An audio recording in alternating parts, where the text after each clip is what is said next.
수요 성경 공부를 시작하도록 하겠습니다. 찬송가 258장을 함께 찬양 드리겠습니다.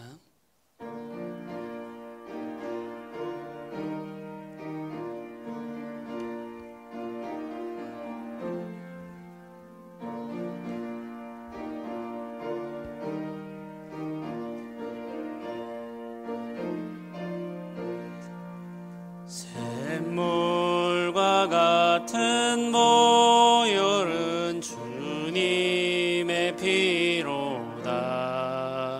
보혈의 죄를 씻으면 정하게 되겠네. 정하게 되겠네. 정하게 되겠네. 보혈의 죄를 씻으면 정하게 되겠네. 저도적 회개하고서 보혈에 씻었네. 저도적 같은 이 몸도 죄 씻기 원하네. 죄 씻기 원하네. 죄 씻기 원하네. 저도적 같은 이 몸도 죄 씻기 원하네. 죄 소감 받은 백성은 영생을 얻겠네. 샘솟 뜻하는 피권세 한없이 크도다. 한없이 크도다. 한없이 크도다. 샘솟 뜻하는 피권세 한없이 크도다. 날 정케 하신 피 보니 그 사랑 한없네. 살동안 받는 사랑을 늘 찬송하겠네. 늘 찬송하겠네. 늘 찬송하겠네. 살동안 받는 사랑을 늘 찬송하겠네. 이후에 천국 올라가 더 좋은 노래로 날 구속하신 은혜를 늘 찬송하겠네. 늘 찬송하겠네. 늘 찬송하겠네. 날 구속하신 은혜를 늘 찬송하겠네. 아멘. 기도드리겠습니다. 은혜로우신 하나님 아버지 감사합니다. 주의 보혈로 우리를 정결하게 하시고 우리의 모든 죄를 사하셔서 주의 자녀 삼으시고 천국 백성 되게 하신 크신 은혜와 사랑에 감사드립니다. 우리가 주를 의지하며 힘입어 살아가고자 하오니 우리에게 임하실 때 진리의 말씀과 성령으로 임하셔서 주의 선한 길로 인도하여 주시기만을 간절히 원하며 소망합니다. 우리가 가지고 있는 부족함과 연약함을 주님께서 잘 아시오니 우리를 붙들어 주시고 주장하여 주시며 다스려 주시옵소서. 우리의 마음에 생각하는 모든 것들과 말하는 것들과 행하는 모든 것들이 주의 마음에 합하기를 원하며 주의 선한 뜻을 이루는 것이기를 원하며 주의 교회를 화평케 하는 것이 되기를 소원하며 기도드립니다. 아버지 하나님, 우리에게 지혜와 명철을 더하시며 선한 마음을 허락하여 주셔서 주의 기뻐하시는 길로만 행할 수 있도록 늘 도와주시기를 원합니다. 성도들의 가정과 그 삶을 주께서 지키고 보호하여 주셔서 아버지 하나님 안에서 복을 누리게 하시고 진리의 말씀과 영의 인도함을 받도록 늘 함께하여 주시기를 원합니다. 우리 마음의 상처를 씻으시며 주 하나님 아버지 은혜 안에서 복되도록 주여 도와주시옵소서. 감사드립니다. 예수님의 이름으로 기도드립니다. 아멘.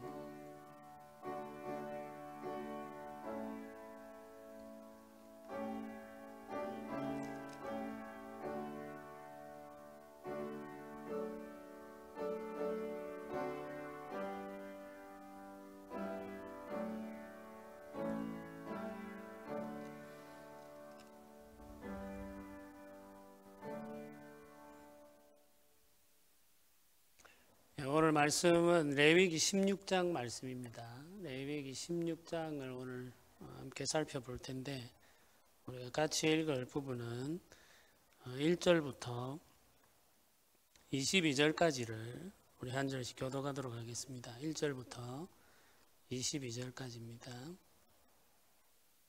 레위기 16장, 제가 먼저 한 절을 읽겠습니다. 아론의 두 아들이 여호와 앞에 나아가다가 죽은 후에 여호와께서 모세에게 말씀하시니라.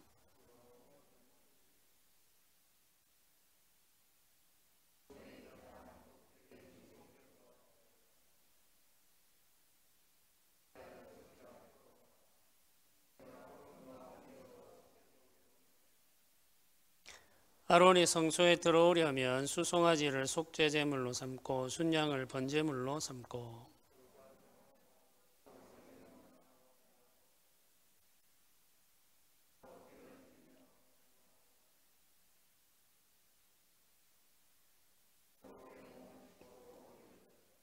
이스라엘 자손의 회중에게서 속죄 제물로 삼기 위하여 순염소 2마리와 번제물로 삼기 위하여 순양 1마리를 가져갈지니라.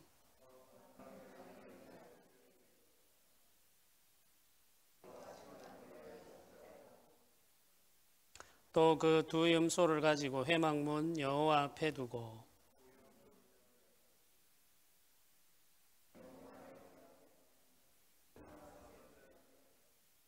아론은 여호와를 위하여 제비 뽑은 염소를 속죄제로 드리고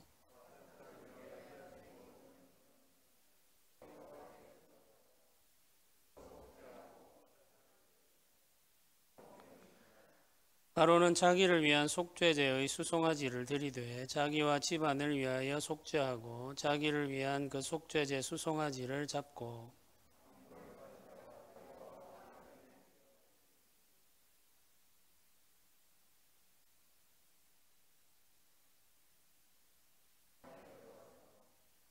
여호와 앞에서 분향하여 향연으로 증거계 위 속죄소를 가리게 할지니 그리하면 그가 죽지 아니할 것이며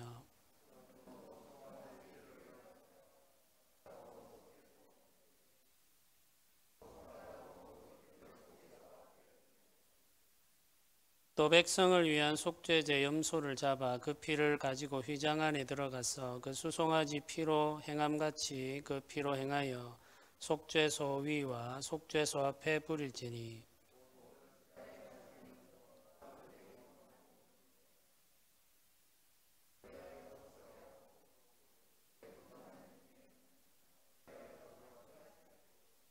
그가 지성소에 속죄하러 들어가서 자기와 그의 집안과 이스라엘 온 회중을 위하여 속죄하고 나오기까지는 누구든지 회막에 있지 못할 것이며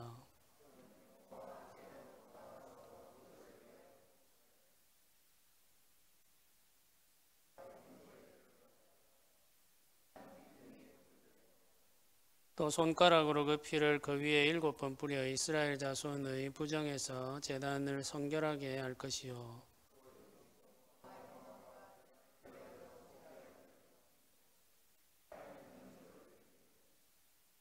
아론은 그 두 손으로 살아있는 염소의 머리에 안수하여 이스라엘 자손의 모든 불의와 그 범한 모든 죄를 아뢰고 그 죄를 염소의 머리에 두어 미리 정한 사람에게 맡겨 광야로 보낼지니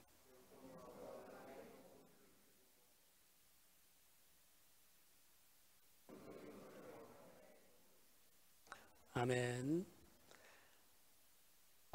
이 교회에서 섬기는 직분에는 맡겨진 일이 있습니다. 하나님께서 직분을 세우는 이유는 일을 하기 위해서죠. 직분이 일이 있다는 게 중요한데 이 목사와 장로, 집사에게는 각각 주어진 일들이 있습니다. 그들이 감당해야 될 고유한 일들이 있는 거죠. 맡겨진 일을 잘 감당하는 것이 중요하죠. 이 일을 잘 감당하게 되면은 하나님께서 주시는 복을 받게 되죠. 그런데 이 직분은 맡겨진 일을 감당하는 기능적인 측면에서만 생각해서는 안 된다는 것을 우리가 기억할 필요가 있습니다. 그래서 교회에 주어져 있는 직분은 그 직분에 맡겨진 일이 있습니다만은 그 일을 얼마나 효과적으로 잘 해내느냐, 혹은 효율적으로 잘 해내느냐, 이런 기능에 관해서만 생각을 해서는 안 된다는 거죠. 이 교회의 직분에는 그보다도 더 중요한 일이 있습니다. 이 교회의 직분이 마땅히 이루어야 할 본질적인 것은 정결함이다. 이렇게 이야기할 수 있겠습니다. 각각의 직분에 맡겨져 있는 고유한 일이 있고 그 일을 하는 것이 굉장히 중요합니다만은 교회의 직분은 그 기능만으로는 다 설명할 수 없는 부분이 있다는 거죠. 이 기능보다 더 중요하고 가치 있는 것이 정결함이다 하는 거죠. 하나님 앞에서 정결함으로 행하는 것이 직분의 본질적인 역할이고 그 자체가 하나의 일이라는 것을 우리가 기억할 필요가 있습니다. 구약의 직분도 마찬가지죠. 이 구약의 직분은 제사장, 선지자, 왕과 같은 직분이 있습니다. 이 제사장은 죄를 속하는 제사를 드리고 선지자는 계시의 말씀을 전하지 않습니까? 그리고 왕은 백성들을 그 말씀을 의지해서 다스리는 일을 하게 되는데 각각 자기에게 맡겨진 일들이 있다는 이야기죠. 이 사람들이 제사장이나 선지자나 왕이 자기에게 주어진 일을 합니다만은 이 사람들이 해야 할 본질적인 역할은 오실 메시아를 보여주는 것입니다. 예수님이 오실 것인데 이 오실 예수님께서 제사장으로 하실 일, 선지자로 하실 일, 왕으로 하실 일이 있는데 이 구약의 선지자와 제사장과 왕은 오실 예수님을 보여주는 그림자로서의 역할을 해야 되는 거죠. 이 사람들이 자기에게 주어진 일을 수행하는 것이 중요하지만 그 일들을 통하여서 나타나게 되는 예수 그리스도의 온전하심과 정결함, 그걸 어떻게 효과적으로 드러내느냐가 본질적으로 중요한 일이죠. 그래서 기능을 아무리 잘한다고 하더라도 예수님을 보여주지 못하면 그 직분은 실패한 것이다. 이렇게 말할 수밖에 없습니다. 오늘날도 마찬가지겠죠. 교회의 여러 가지 직분들이 그 일들을 효과적으로, 효율적으로 잘 해낸다고 하더라도 하나님 나라를 보여주지 못하면 이제 그 직분은 사실은 실패한 것이다. 이렇게 평가를 받을 수밖에 없습니다. 그래서 중요한 것은 정결함입니다. 이 정결함은 하나님의 말씀을 따라 행함으로 얻게 되는 것이죠. 사람들이 가지고 있는 도덕관념에 따라서 행하는 것이 아니라 하나님이 주신 말씀과 규례를 따라 사는 삶을 정결하다 이렇게 이야기합니다. 우리가 어릴 때부터 부모님에게 배워온 도덕적인 삶의 규칙들이 있지 않습니까? 그게 중요한 것이 아니고 하나님의 말씀을 따를 때 정결하다 이렇게 이야기하는 거죠. 교회의 직분자들과 회중들은 하나님의 말씀을 따라 행하는 삶의 방식을 배워야 되고 그 말씀 안에서 정결해야 됩니다. 그래서 우리가 정결함을 추구하며 살아갈 때 하나님의 은혜가 교회를 통해서 세상에 흘러 들어가게 되는 거죠. 직분자를 통해서 교회에 흘러가고 또 교회를 통해서 세상에 흘러가는 그런 역사를 우리가 경험하게 됩니다. 그래서 우리가 감당해야 하는 일 하나하나 그 구체적인 일에 대한 우리의 성실함이나 혹은 역량 또는 이제 기능적인 부분에 있어서의 탁월함보다도 중요한 것은 우리의 상태다 이렇게 말씀드릴 수가 있겠습니다. 우리 존재 자체가 지금 하나님의 말씀에 합한 거 아닌가 이게 이제 더 중요하다는 이야기죠. 기능적인 탁월함을 가지고 있다고 하더라도 죄에 오염되어 있으면은 하나님의 뜻을 온전하게 드러낼 수가 없습니다. 오늘날 교회는 이제 직분자들이나 혹은 말씀을 전하는 사역자들이 목사들에게도 탁월함을 요구하죠. 말씀을 전하는 탁월함이나 교회의 행정에 대한 탁월함을 굉장히 중요하게 생각합니다. 이런 것들이 필요하기는 합니다. 그러나 그게 본질은 아니라는 사실을 우리가 기억해야 됩니다. 사람이 가지고 있는 탁월함, 그에게 그 직을 감당하는 데 있어서의 탁월함이 필요하겠습니다만은 그보다 더 중요한 것은 그 직을 수행하는 사람의 상태이죠. 하나님 앞에서의 상태가 어떠하냐가 본질적인 가치라는 사실을 우리가 알고 섬겨가야 되겠습니다. 레위기 16장은 속죄일에 대해서 설명하고 있습니다. 대속죄일이라고 부르기도 하는 이 날은 일곱째 달 열흘날로서 안식일 중에 안식일이라고 그렇게 표현합니다. 우리가 오늘 읽지는 않았습니다만은 16장 31절을 보면은 그런 표현이 나옵니다. 이는 너희에게 안식일 중에 안식일인즉 이렇게 말하죠. 안식일 중에 안식일이라는 말은 안식일 중에 가장 큰 안식일이라는 말입니다. 왕의 왕이라는 말이 이제 왕들 중에 가장 큰 왕, 가장 위대한 왕이라는 의미이듯이 안식일 중에 안식일이라는 말은 안식일 중에서 가장 큰 안식일이 속죄일이라는 말이죠. 이 속죄일은 일곱째 달 10번째 날, 일곱째 달 10일이 속죄일인데 이 일곱째 달이라는 말은 이제 6월절을 기준으로 계산을 한 것이죠. 그래서 6월절이 첫째 달이 되는 것이고 날수를 계산해서 일곱째 달 열흘 되는 날이 속죄일이 됩니다. 6월절이 백성들을 종된 삶에서 구속하는 날로서 그 이스라엘 백성들의 삶이 시작되는 첫째 달이라고 한다면은 속죄일은 1년 중반에 이르러 구속받은 백성들이 하나님의 언약 안에 계속 머물 수 있도록 죄를 속하는 날이라고 할 수 있겠습니다. 그래서 6월절은 하나님과 그 백성의 관계가 시작된 날이라고 한다면은 속죄일은 그 시작된 관계를 지속하기 위한 날이라고 할 수 있겠죠. 그래서 6월절에 하나님과 그 백성의 관계가 시작되어 은혜의 역사를, 은혜의 삶을 살기 시작한 것입니다. 그런데 이제 6개월을 살고 일곱째 달이 되어서 다시 속죄일이 찾아오게 되는데 이 속죄일에 죄를 속함으로 하나님과의 관계를 계속해서 이어갈 수 있도록 하나님께서 만들어 놓으신 거죠. 1년을 12달로 우리가 계산을 할 때 6월절로 시작한 한 해의 삶은 중간에 속죄일로 다시 한번 점검하고 회복되어서 그 관계를 이어가면서 지속하도록 그렇게 되어 있습니다. 대제사장은 1년의 하루인 속죄일에 지성소에 들어가게 됩니다.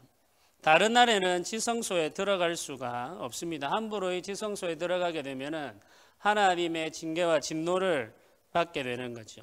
하나님과 그 백성이 만나는 회막은 뜰과 성소 그리고 지성소로 구분되어 있습니다.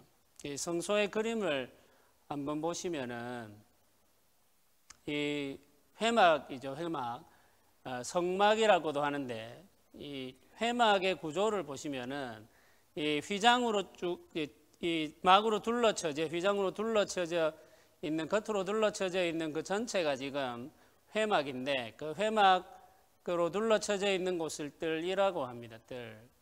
동쪽 문으로 해서 들어가게 되면은 번제단이 있습니다. 번제단 제일 밑에 있는 사각형이 번제단입니다. 문으로 들어가면은 번제단이 있습니다. 번제단을 지나가면은 물두멍이 있습니다. 물이 담겨 있는 그릇이 있는 거죠. 물두멍. 그 물두멍을 지나고 나면은 이 둘러져 있는 휘장 안에 또 하나의 막이 있는데 그게 이제 그 성막입니다. 그 안으로 들어가면은 이게 둘로 장소가 구분되어 있는데 이 휘장으로 구분되어 있는데 이 성소와 지성소로 나누어져 있죠. 성소에 들어가면 뭐 왼쪽에는 금으로 만들어진 촛대가 있고 오른쪽에는 떡을 진설하는 떡상이 있습니다. 그리고 휘장 앞에 분향단이 있죠. 휘장 앞에 분향단이 있고 그 휘장을 지나가게 되면은 지성소가 되는데 그 지성소 안에 우리가 잘 아는 언약궤, 이 법궤가 있습니다. 이 언약궤는 이렇게 상자죠. 상자인데 이 상자를 덮는 덮개가 있는데 그 덮개를 속죄소라고 이야기를 합니다. 그 덮개를 속죄소라고 이야기합니다. 그래서 이제 저게 지금 그 회막, 성막의 모습입니다. 이제 저기 성소와 지성소는 위에 덮개가 있습니다.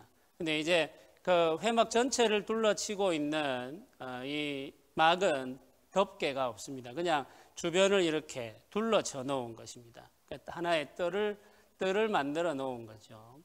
그러니까 이제 저 세 종류의 지금 장소로 나누어져 있다는 것을 우리가 지금 볼 수가 있죠. 대제사장이 1년에 한 번 속죄일에 성소를 지나서 지성소에 들어가게 됩니다. 이 지성소에 들어가는 이 날을 속죄일이라고 그렇게 이야기를 합니다. 이 속죄소, 언약궤를 덮고 있는 덮개를 속죄소라고 말하는데 이 속죄소가 바로 여호와께서 임재하시는 장소입니다. 2절을 보면은 우리가 오늘 읽은 본문 2절을 보면 이렇게 기록하죠. 여호와께서 모세에게 이르시되 내 형 아론에게 이르라. 성소에 휘장한 법궤 위 속죄소 앞에 아무 때나 들어오지 말라. 그리하여 죽지 않도록 하라. 이는 내가 구름 가운데에서 속죄소 위에 나타남이니라. 이렇게 표현하고 있습니다. 이 속죄소 위에 여호와께서 임재하신다는 이야기죠. 이 속죄소가 여호와께서 임재하시는 보좌, 왕이 앉는 의자와 같은 역할을 한다고 생각을 하시면 되겠습니다.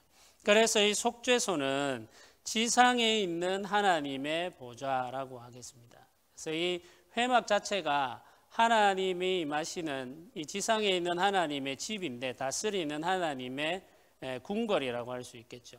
근데 하나님께서 임하여 앉아 계시는 장소가 바로 지성소 안에 있는 속죄소, 그 언약궤를 덮고 있는 덮개, 그 속죄소에 하나님께서 임재하셔서 자기 백성들을 다스립니다. 그러니까 속죄일에 대제사장이 1년에 한 번 그 지성소에 들어간다는 말은 임재하여 계신 여호와 하나님을 만나기 위해서 들어가는 거죠. 그날이 속죄일이라는 것 우리가 알면서 이 말씀을 좀 살펴보도록 하겠습니다. 대제사장이 속죄일에 성소를 지나 지성소에 들어가려면은 속죄의 제사를 먼저 드려야 됩니다. 6절이 그 내용을 설명하고 있죠. 6절을 보면은 아론은 자기를 위한 속죄제의 수송아지를 드리되 자기와 집안을 위하여 속죄하고 이렇게 기록합니다. 먼저 자기 자신과 자기 가족들을 위한 속죄의 제사를 하나님께 드려야 됩니다. 그리고 나서 백성들을 위한 속죄의 제사를 드리게 되죠. 그 내용은 15절과 16절에 기록되어 있습니다. 먼저 자기와 자기 가족들을 위해서 속죄의 제사를 드리고 나중에 백성들 전체를 위한 속죄의 제사를 드립니다. 또 백성을 위한 속죄제 염소를 잡아 그 피를 가지고 휘장 안에 들어가서 그 수송아지 피로 행함같이 그 피로 행하여 속죄소 위와 속죄소 앞에 뿌릴지니 곧 이스라엘 자손의 부정과 그들이 범한 모든 죄로 말미암아 지성소를 위하여 속죄하고 또 그들의 부정한 중에 있는 회막을 위하여 그같이 할 것이요 라고 기록하죠. 그래서 먼저 제사장과 자기 가족들을 위하여 속죄하고 또 백성들을 위하여 속죄의 제사를 드리는 것이 이 속죄일에 드리는 제사의 순서입니다. 대제사장은 자기와 자기 가족 그리고 백성들을 위한 속죄제를 드린 이후에 성소로 들어가게 됩니다. 제사를 드린 대제사장은 성소에 들어가기 전에 옷을 갈아입게 됩니다. 성소에 들어갈 때 제사장이 입는 옷은 세마포입니다. 세마포. 4절이 이제 그 내용을 설명하죠. 4절을 보면 이렇게 말합니다. 거룩한 세마포 속옷을 입으며 세마포 속바지를 몸에 입고 세마포 띠를 띠며 세마포 관을 쓸지니 이것들은 거룩한 옷이라 물로 그의 몸을 씻고 입을 것이며 이렇게 말합니다. 이제 그 회막에 들어가서 먼저 제단에서 속죄 제사를 드리고 나서 물두멍에서 이제 몸을 씻고 옷을 갈아입고 이제 성소로 들어간다는 이야기죠. 제사장이 입는 옷의 그림을 제가 그림으로 한번 보여드리려고 준비를 했는데 그림을 한번 보시죠. 지금 이제 그 하얗게 입고 있는 저 옷이 세마포 옷입니다. 세마포 옷이고 저 오른쪽에 있는 제사장의 옷은 이제 제사를 집례할 때 제사장이 입는 옷이죠. 굉장히 화려하게 보석들로 치장이 되어 있고 색깔 있는 옷이라는 것을 우리가 알 수 있죠. 뭐 흉패도 있고 이렇습니다. 이제 저 옷을 입고 제단에서 제사를 드립니다. 짐승을 잡고 뭐 하는 모든 일들은 저 옷을 입고 하게 됩니다. 그런데 속죄일에 성소와 지성소를 들어가기 위해서는 제물을 잡고 제단에서 그 제물을 불태워 드릴 때 입고 있던 옷은 다 벗어버리고 몸을 씻고 나서 세마포만 입고 들어가게 되어 있습니다. 그래서 이제 제사 드릴 때 입었던 옷을 그대로 입고 들어가는 것이 아니고 제사 드릴 때 입고 있던 그 옷은 벗어버리고 몸을 깨끗하게 씻고 난 이후에 하얀 세마포 옷을 입고 성소로 들어가게 되는 것이죠. 제사를 드릴 때에는 뭐 그 옷을 입고 있는 옷이 가지고 있는 여러 가지 의미들이 있습니다만 특별히 이제 제사 드릴 때 제사장이 구별된 모습으로 제사를 집례하게 되지만 성소에 들어갈 때에는 그 모든 것들을 다 벗어버린 이후에 세마포만 입고 하나님 앞에 겸손하게 나아가게 되어 있습니다. 이 성소로 들어가게 되는데 성소와 지성소를 구분하고 있는 것이 휘장입니다. 대제사장은 휘장 안으로 들어갈 때에 향로를 의지해서 들어가게 됩니다. 12절과 13절에 이렇게 기록하죠. 향로를 가져다가 여호와 앞 제단 위에서 피운 불을 그것에 채우고 또 곱게 간 향기로운 향을 두 손에 채워가지고 휘장 안에 들어가서 여호와 앞에서 분향하여 향연으로 증거계 위 속죄소를 가리게 할지니 그리하면 그가 죽지 아니할 것이요. 이렇게 기록하고 있죠. 이 제사장이 향로를 가져다가 향을 피우게 되는데 이 향을 피워서 속죄소를 가리게 해야만 대제사장이 살 수 있다는 이야기입니다. 그런데 이제 이 향을 피울 때 사용하는 불은 어디에 것을 사용해야 되느냐 하면은 제단에 있는 불을 사용해야 된다 이렇게 말씀하십니다. 제사를 드릴 때 속죄 제사를 드릴 때 사용했던 그 불을 향로에 담고 그 불을 가지고 가서 향을 피우는 거죠. 하나님의 말씀을 따라 만든 향을 피우는 겁니다. 이 아론의 두 아들 나답과 아비후가 향로를 가지고 향을 피우다가 하나님의 진노를 받아서 죽게 되는데 그때 이 사람들이 하나님께서 말씀하지 아니하시는 다른 불을 가지고 향을 피우다가 죽음에 이르게 되었죠. 이 다른 불이라는 말은 제단에 있는 피운 불이 아닌 다른 불을 사용했다는 말입니다. 아무렇게나 그냥 자기 집에서 쓰던 불을 가지고 왔다는 말이겠죠.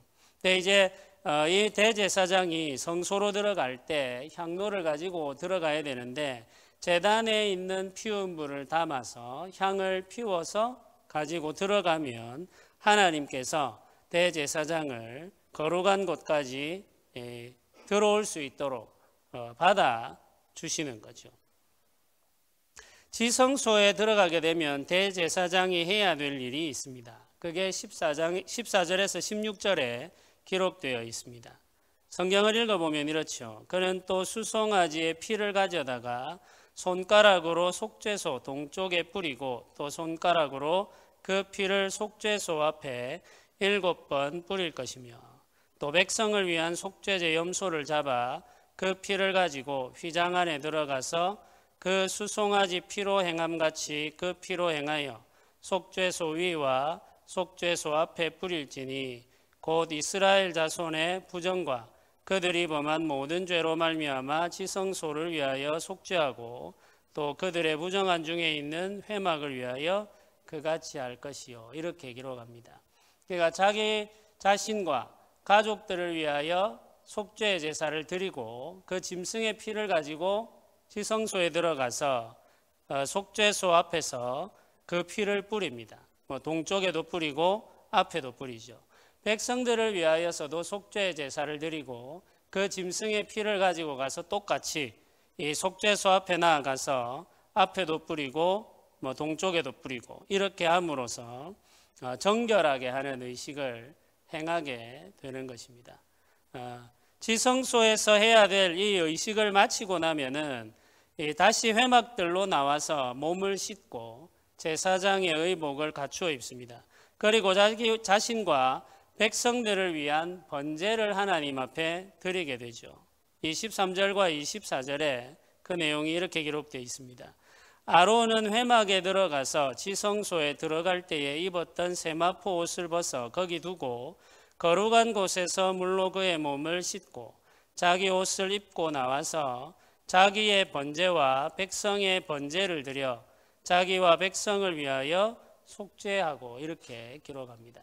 이제 지성소로 들어갈 때 속죄의 제사를 드리고 또 지성소에서 나와서는 번제를 하나님께 드린다는 것을 우리가 알게 되죠. 그래서 속죄제와 번제가 함께 드려지게 됩니다. 지성소로 나아갈 때에는 속죄의 제사를 드리고 지성소에서 나올 때에는 번제를 하나님 앞에 드리는 거죠. 이 번제는 죄를 속한다는 의미도 있습니다만은 모든 재물을 다 불태워 드리는 이 번제는 헌신의 의미도 담겨 있습니다. 그래서 속죄제가 우리의 죄를 속하기 위한 제사라고 한다면은 번제는 우리를 온전히 하나님께 드리는 헌신의 의미를 담고 있는 제사라고 할 수 있죠.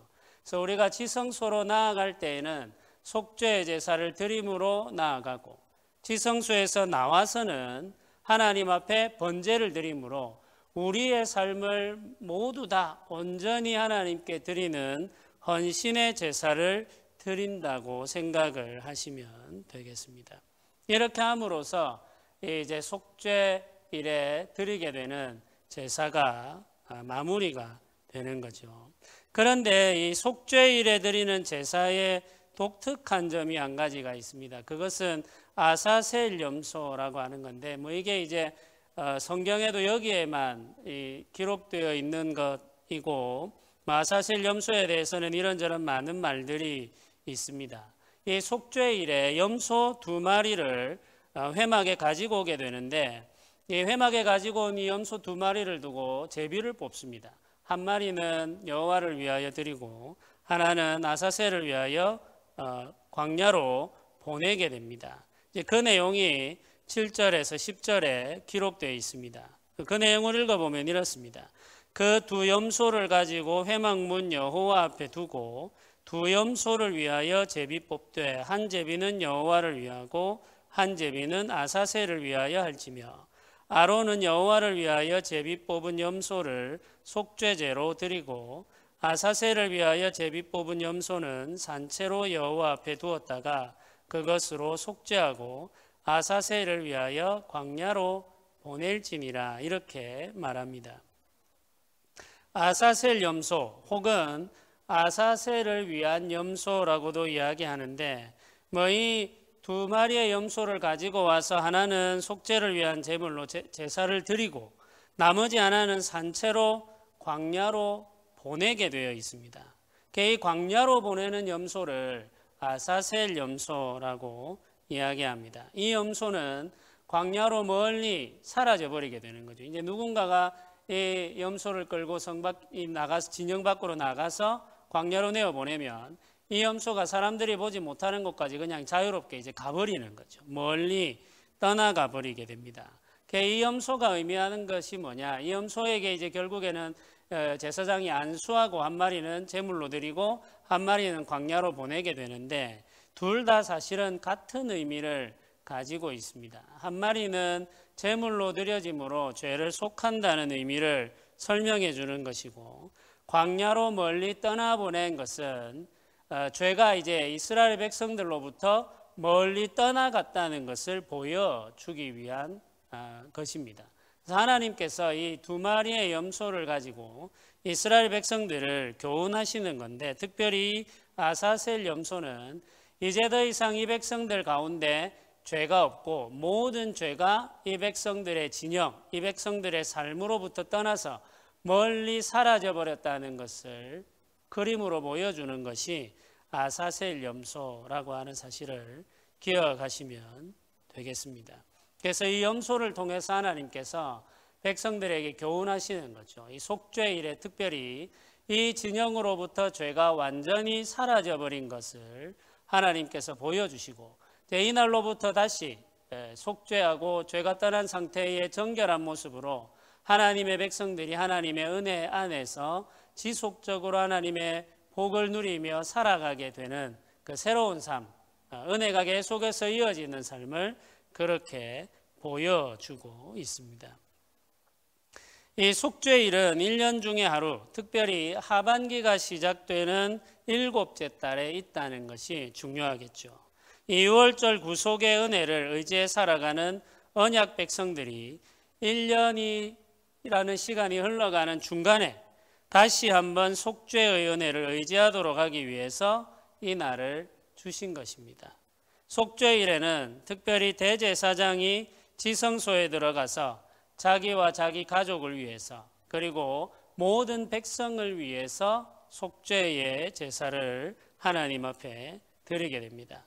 지성소에 들어가는 특별한 날이기 때문에 백성들은 이 날을 특별하게 보내야 하는 것이죠. 이제 제사장이 지성소에 들어간다는 것은 의미가 굉장히 크고, 1년에 딱 하루 지성소에 들어가는 이 날을 안식일의 안식일이라고 이야기했는데, 이 날은 모든 백성들이 다 함께 근신하면서 하나님 앞에 자기 자신의 삶을 드리고 헌신해야 됩니다. 근신하고 절제하면서 정결함으로 이 속죄일을 보내는 것이 백성들 모두가 해야 될 일이라는 거죠. 네, 우리가 오늘 읽지는 않았습니다만은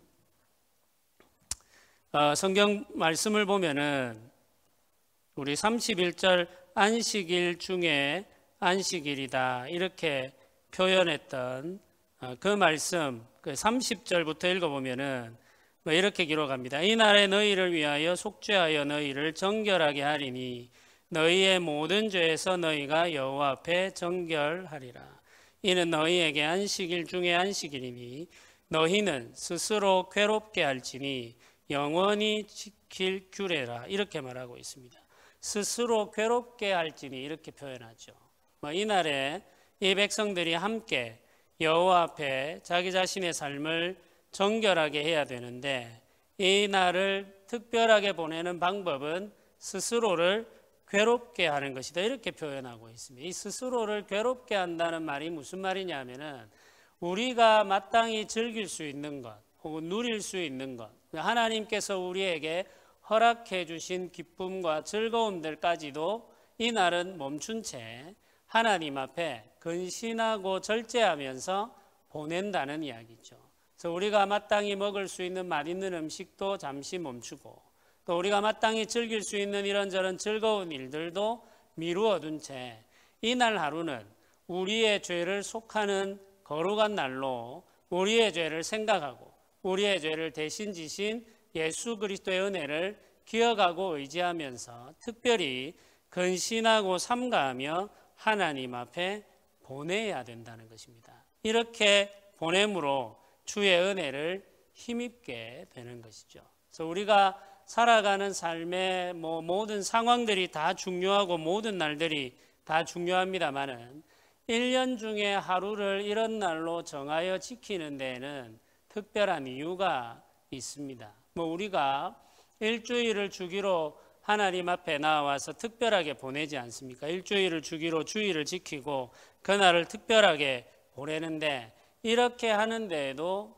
의미가 있습니다. 모든 날들이 다 중요하고 모든 날들이 다 거룩하죠. 모든 날들이 다 하나님 앞에서 우리가 살아가야 되는 날이기는 합니다만은, 그럼에도 불구하고 우리가 가지고 있는 연약함과 악함 때문에 특별한 날을 정하여 두고 그 날에 우리의 삶을 하나님 앞에 점검하고 우리의 죄를 회개하고 은혜를 다시 힘입는 그런 습관을 가지는 것은 중요하고 가치 있는 일이라고 할 수 있겠습니다.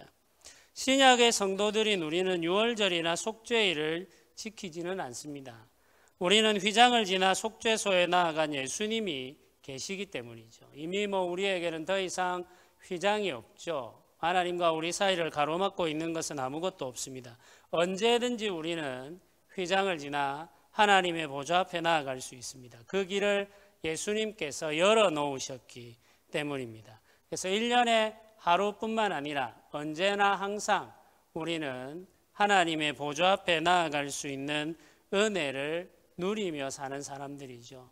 그렇기 때문에 우리는 특별히 우리가 살아가는 하루 동안의 어떤 시간, 혹은 일주일 중에 어떤 날, 그리고 1년 중에 우리가 생각해야 할 어떤 날에 하나님의 은혜를 힘입기 위해서 특별히 우리의 죄를 회개하고 하나님 앞에 정결하게 되기를 사모하는 시간을 가지는 것은 지혜로운 일이라고 할 수 있겠습니다. 그래서 매일 정한 시간, 하루에 한 시간, 우리가 일주일 중에 하루 주일날, 또 일주일을 보내는 중간에 수요일, 이런 시간들을 통해서 우리가 하나님의 은혜를 더 힘입고 우리의 죄를 회개하고 새롭게 되는 그런 삶을 살아가면서 하나님 앞에 정결한 삶을 살아가는 우리 복된 성도님들이 되시기를 주님의 이름으로 축복합니다.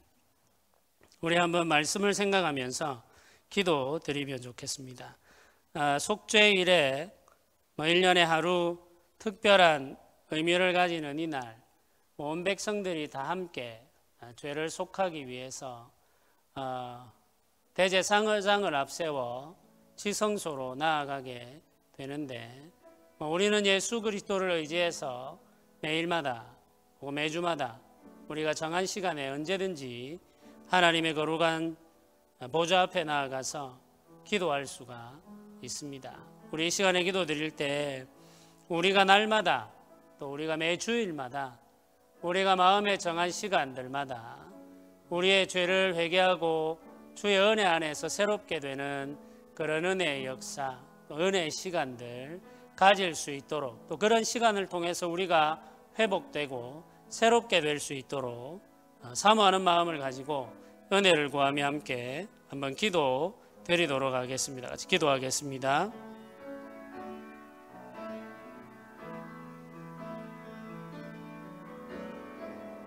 주님 하나님 아버지, 은혜를 도와주옵소서. 우리 가운데 은혜를 내려주시옵소서. 아버지 하나님, 우리를 붙들어 주시옵소서. 우리를 조장하여 주시옵소서. 우리가 우리 주 예수 그리스도를 의지하여 회개하며 주의 은혜를 힘입기를 원합니다. 우리가 정한 시간에 주의 보좌를 향하여 나아가기를 원합니다. 우리 주 예수 그리스도를 의지하여서 우리의 죄를 회개하며 주의 보좌 앞에 나아가 주의 은혜를 힘입을 수 있도록 우리를 붙들어 주시고 우리를 주장하여 주시옵소서. 죄로부터 우리를 정결하게 하여 주시기를 원합니다. 죄로부터 우리를 깨끗하게 하여 주시기를 원합니다. 주님 하나님 아버지 어도소서. 주님 하나님 아버지 은혜를 내려 주시옵소서. 주님 하나님 아버지 우리를 불쌍히 여겨 주시옵소서. 주여 도우소서. 주여 역사하여 주시옵소서. 아버지 도와주시옵소서. 주님 하나님 아버지 도와주시옵소서.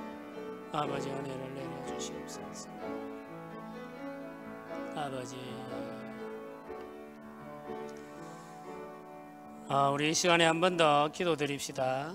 우리 한 가지 더 기도 드리실 것은 우리 교회를 위해서 섬기도록 세움을 받은 직분자들을 위해서 우리가 함께 기도하면 좋겠습니다. 직분자들에게 지혜도 필요하고 또 여러 가지 은사들도 필요합니다. 맡겨진 일들을 잘 감당할 수 있도록 하나님께서 은사들을 내려 주셔야 됩니다.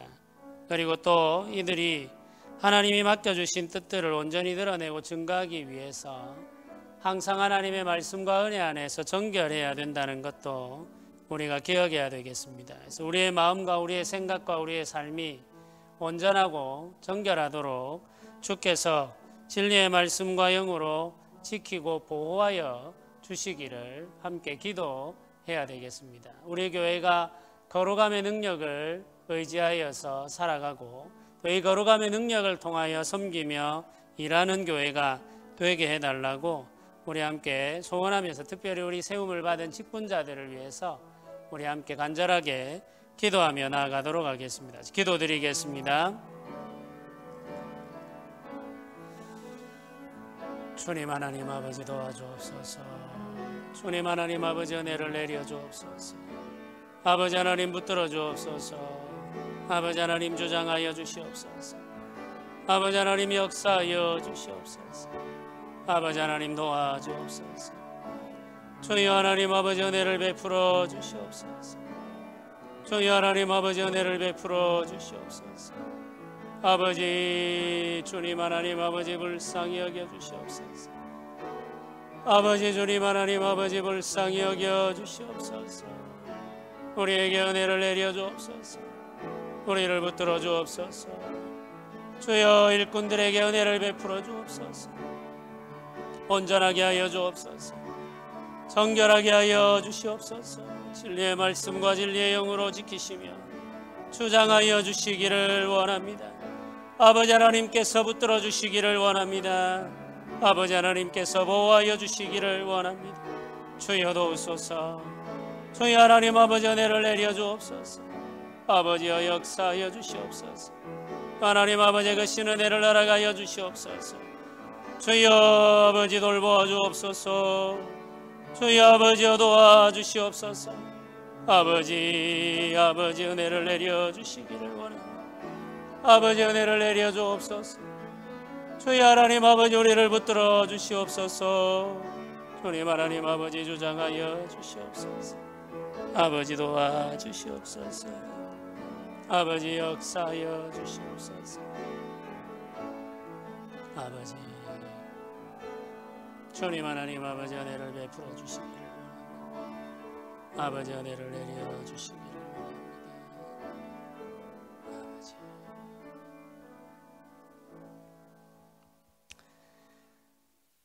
예, 265장 함께 찬양 드리겠습니다. 주 십자가를 지심으로.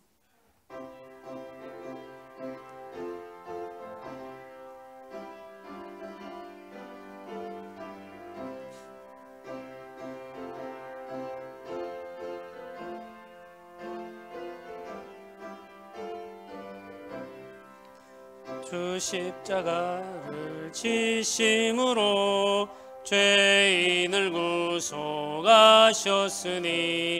그 피를 보고 믿는 자는 주님의 진노 면하겠네. 내가 그 피를 유월절 그 양의 피를 볼 때에 내가 널 넘어서 가리라.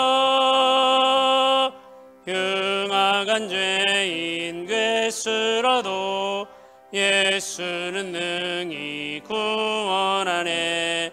온몸을 피에 담글 때에 주님의 진노 면하겠네. 내가 그 피를 유월절 그 양의 피를 볼 때에 내가 널 넘어서 가리라. 심판할 때에 모든 백성 행한 일대로 보응받네. 주님의 피로 죄 씻으면 주님의 진노 면하겠네. 내가 그 피를 유월절 그 양의 피를 볼 때에 내가 널 넘어서 가리라. 구주의 사랑 크신 은혜 보혈의 능력 의지하세. 심판의 불이 내릴 때에 주님의 진노 면하겠네. 내가 그 피를 유월절 그 양의 피를 볼 때에 내가 널 넘어서 가리라. 아멘. 함께 기도드리겠습니다. 은혜로우신 하나님 아버지, 우리 주 예수 그리스도의 십자가 보혈로 우리가 죄사함을 받고 하나님의 자녀가 됨을 감사드립니다. 주의 자녀가 되어 살아감에도 불구하고 악한 습관이 우리에게 남아 있고 또 죄가 끊임없이 우리를 유혹하며 흔들므로 인하여 쉽게 범죄하고 죄의 말씀을 온전히 순종하지 못하는 약함과 악함을 가지고 살아가는 우리들입니다. 우리의 마음 속에서 일어나는 미움과 분노와 여러 가지 악한 감정들로부터 우리를 건져주시고 이런 감정들이 우리를 지배하려 할 때마다 신속하게 주 예수 그리스도의 보혈의 공로를 의지하여 주의 은혜를 구하게 하시고 주의 도움을 힘입게 하여 주시옵소서.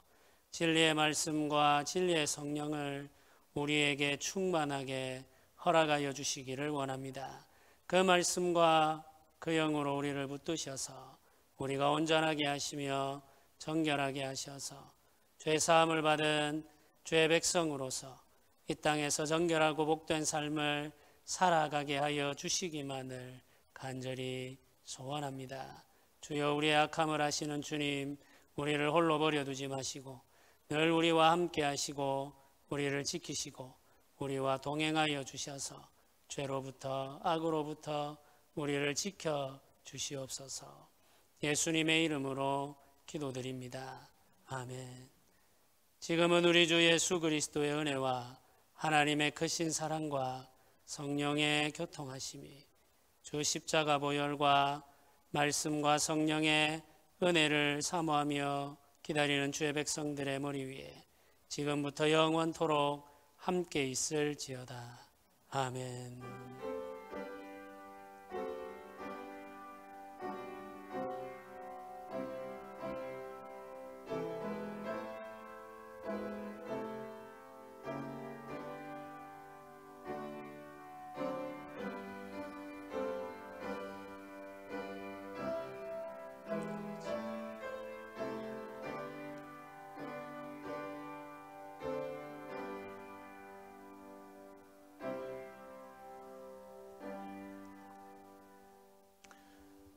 우리 주변에 있는 성도님들과 인사 나누시면서 우리 돌아가시면 되겠습니다.